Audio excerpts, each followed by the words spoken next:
자, 마켓나우 3부 함께하고 계십니다. 시장의 분위기를 잠시만 체크를 해볼까요? 여전히 상승불은 켜고 있는데요. 0.9%대 상승세를 기록을 하면서 6,250포인트 선을 회복을 했습니다. 6,200포인트대를 회복을 했고요. 코스닥도 장 초반에는 하락 출발하다가 상승 전환되었고 탄력은 약간 줄었지만 1,170포인트 선 유지를 하고 있습니다.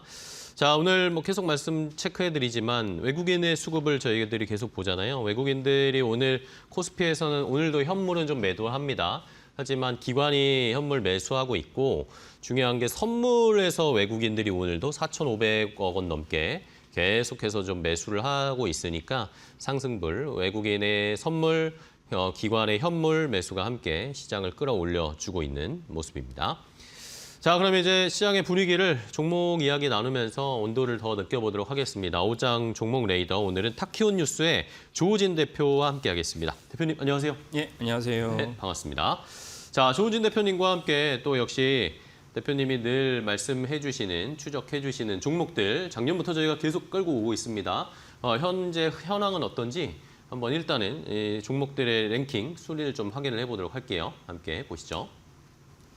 자, SK하이닉스 여전히 굳건하게 230%대 상승률 기록하고 있고 현대로템도 결국에 올라왔네요. 예. 플러스로 전환이 됐고 알테오제는 아쉽지만 여전히 좀 마이너스지만 이제 시장이 저희가 끌고 가는 5종목을 봐도 좀 시장이 개선되고 있다는 게 느껴지네요, 대표님. 그렇죠. 제일 중요한 거는 결국은 이제 시총 2위 기업인 하이닉스.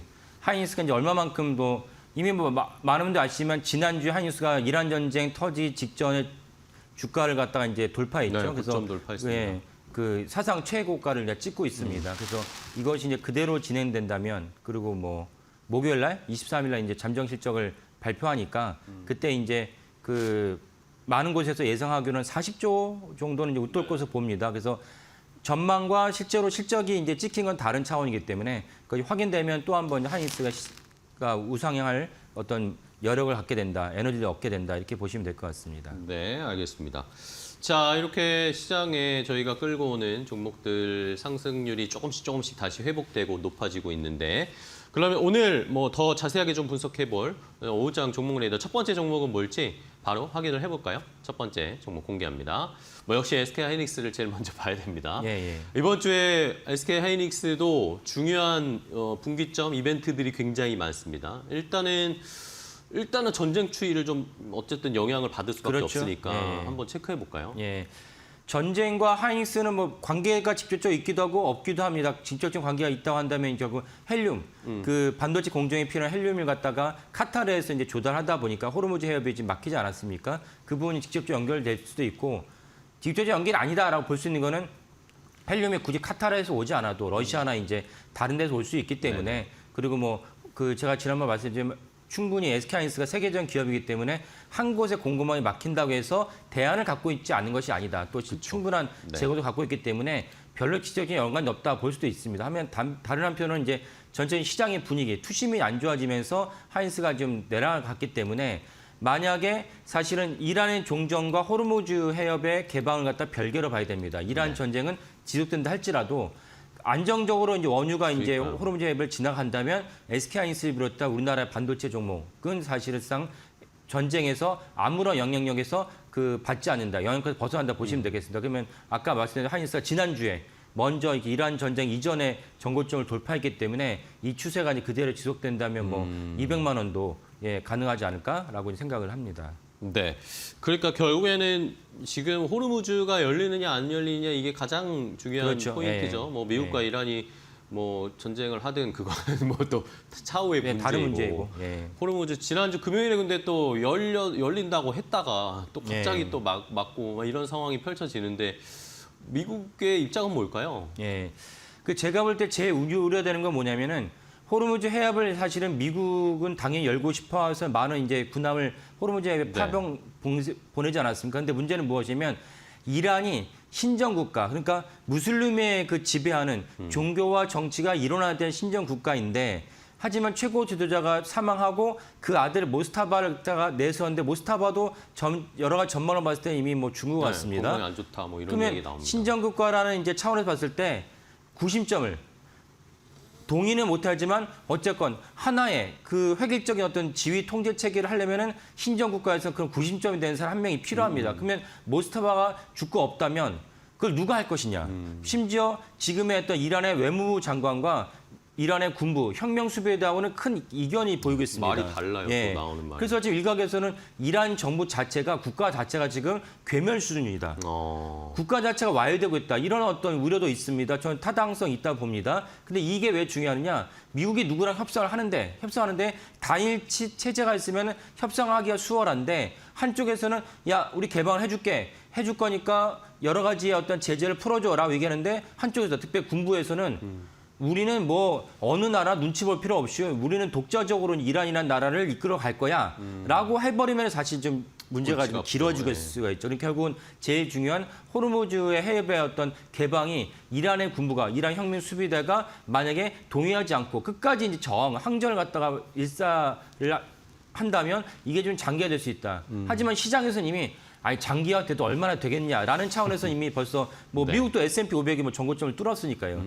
이런 차원에서 대세는 이제 그 호르무즈 해협이 개방이 되는 동시에 이란 전쟁이 없던 시절로 돌아가고 있지만 한편은 아까 말씀드린 대로 이란의 혁명 수비대가 어떤 이제 입장을 취하느냐. 조만간 파키스탄에서 이제 다시 한번 회담하겠죠. 그게 마지막 분기점을 찍지 않을까라고 생각을 합니다. 네. 오늘 내일 사이에 이제 미국과 이란의 2차 협상이 진행되느냐 여부를 저희가 잘 판단을 해야 할 것 같고요. 결국에는 호르무즈 해협이 열리게 되면 근데 뭐 생각해보면 SK하이닉스는 이미 주가가 전쟁 나기 전 수준으로 올라와서 최고점을 찍고 있는데 만약에 호르무즈까지 열린다. 그렇게 되면은 오히려 더 좋은 상황에서 더 좋은 호재가 겹치는 그렇죠. 상황이 될 수도 있겠다. 맞습니다. 생각이 드네요. 예. 그런 걸 한번 기대해 보고 또 중요한 건 뭐 결국에 이번 주에 실적입니다. 그렇죠. 하이닉스. 예. 어떻게 보세요? 저는 뭐 40조가 넘을 거라 봅니다. 40조 넘을 거라 보는데 전체적으로 봤을 때 이제 로이터가 집계한 그 외국의 그 기관들이죠. 로이터가 집계한 걸 하면 평균 41조 원이고 UBS 증권은 42조도 상단했습니다. 43조 해도 무방한데 이 정도로 이제 올해 1분기를 갖다 전망을 하고 있습니다. 그래서 이게 실제로 좀 확인이 된다면 SK하이닉스의 어떤 주가와 매출을 갖다 올렸던 것은 결국 AI 데이터 센터. AI 데이터 센터가 촉발시킨 범용 디램의 가격도 계속 올라가고 있기 때문에 이 문제가 사실은 여전히 이란 전쟁과 논란을 쳤을 때 이란 전쟁을 갖다가 변수를 갖다 제외했을 때 예전에 SK하이닉스의 주가와 매출 올렸던 그 환경이 그대로 유지된다. 그럼 SK하이닉스가 결국은 제가 거듭 말씀드리지만 SK하이닉스가 지금 주가가 120만 원이다. 그러면은 제 기억에 한 11월까지만 하더라도 50만 원이었거든요.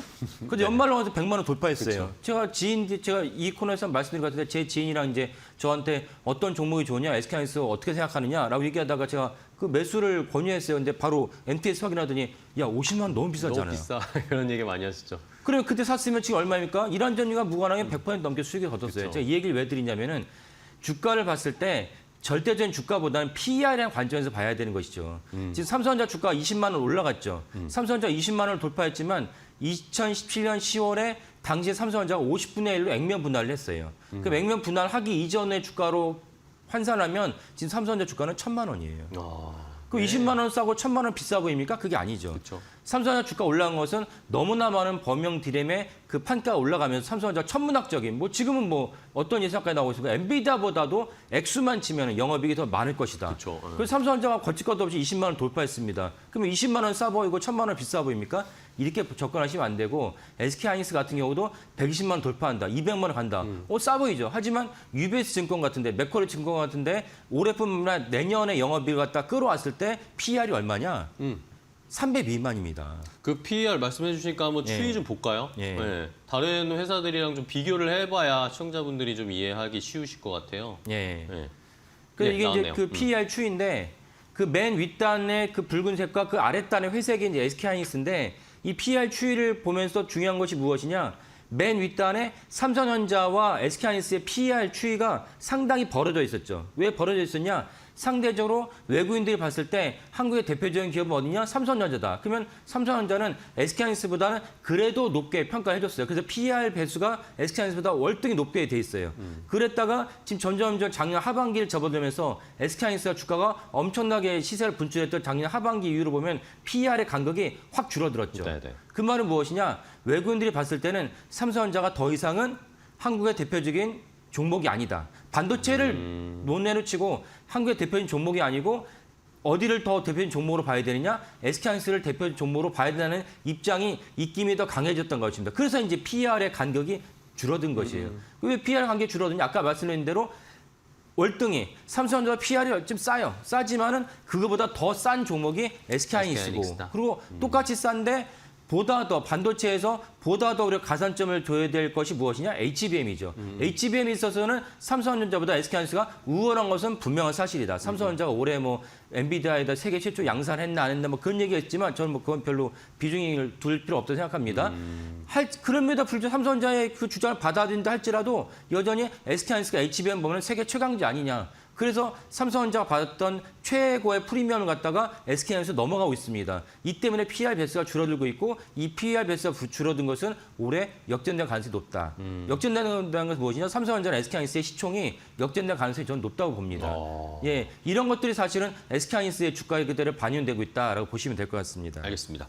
자, 그럼 마지막으로 해서 하이닉스는 뭐 지난주에 사실 하이닉스 외국인들이 꽤나 팔았더라고요. 좀 예. 매도를 했더라고요. 이번 예. 주에 어쨌든 실적 발표를 앞두고 조금 어느 정도의 이 차익 실현을 하는 건지 이번 예. 주에 수급 변동은 어떨 거라고 좀 예상하세요? 예. 그 주간만 보면은 지난주에 한 주간 누적을 봤을 때 외국인들이 SK하이닉스를 1,570억을 팔았고 네네. 경쟁 종목인 삼성전자는 무려 7,700억을 팔았어요. 네. 그러니까 그것만 치면 SK하이닉스, 삼성전자 아까 말씀 PER 배수처럼 적게 팔았다. 팔긴 팔아좀 적게 팔았다고 보셔야 되고 그러면 왜 이렇게 파느냐? 네네. 아니 PER이 적다면서 왜 이렇게 파느냐라고 의문점이 달 수 있지만 왜 이렇게 파느냐를 갖다가 본다면 제 답변은 무엇이냐면은 외국인들 기관 투자자들 입장에서는 SK하이닉스와 삼성전자의 수익률이 벌써 어느 시점을 기준에 따라 다르겠지만은 작년 하반기를 잡으면은 최소한 70에서 100% 정도 수익이 났어요. 그렇죠. 예. 수익이 났으면 하나의 포트폴리오는 제한되는데 한쪽에서 기준선을 너무 갖다가 커졌구나. 도달했으면 네. 도달했던 기준선에 있던 종목을 빼서 다른 보다 싼 종목에 넣는 것이 타당한 것이죠. 그런 관점에서 외국 기관들이 SK하이닉스와 삼성전자를 무차별적으로 팔고 있는데 그럼 싼 종목이 많죠. 여러 가지 종목이 있습니다. 뭐 아까 저희 코너 시작하기 전에 테슬라가 내려갈까도 했지만 저는 장기적으로 봤을 때는 테슬라 내려가면 수익 창출 생각해. 왜? 그쵸. 완전 자율주행차라는 관점에서는 지금 천하무적입니다. 그쵸, 네. 엔비디아가 올해 1분기 끼어들긴 했지만은 엔비디아는 또 어째 완전 자율주행차에서는 신진이고 신입이고 테슬라가 사실 강자 아닙니까? 그렇죠. 데이터도 많고. 네, 데이터도 많고 빅데이터 없이 완전히 그거 될 수 있을까 저는 의문점이긴 합니다. 어쨌건 그래서 싼 종목들을 사는 게 더 기관들에게는 안전하기 때문에 외국인들 입장에서는 무차별적으로 팔고 있다. 그리고 환율도 외국인들에게 우호죠. 왜냐하면 1,200원대 삼성전자 SK하이닉스 샀는데 지금 1,500원대죠. 환율만 갖고도 지금 15% 20% 정도의 수익이 났어요. 그렇네요. 예, 그걸 감안하면 외국인들이 안 팔 이유가 전혀 없다. 안 파는데 사실은 다행인 점이자 특이한 점이 무엇이냐? 주가가 주저앉지 않고 있다. 그 주가 누가 그렇네요. 떠받치겠냐? 지난주 같은 경우도 이제 개인들이 그 SK하이닉스에서 매수를 4,500을 했고 심지어 특이한 점이 무엇이냐? 개인들이 지난주부터 그 삼성전자를 많이 팔아서 무려 1.8조, 1.8천원짜리 팔았어요. 저도 이걸 보고 좀 놀랐어요. 아니 개인들이 사는 줄 알았더니 통계를 해봤더니 한 주간 통계했더니 개인들도 삼성전자보다 하이닉스를 또 많이 샀다는 것을 알 수가 있습니다. 그래서 어쨌든 외국인들이 이렇게 매도한 것은 리밸런스 기계적 차원이지 두 종목에 뭔가 본질이 있거나 스팟 가격이 내려가서 팔고 이런 것은 전혀 아니다라고 이제 인지하시면 되겠습니다. 알겠습니다.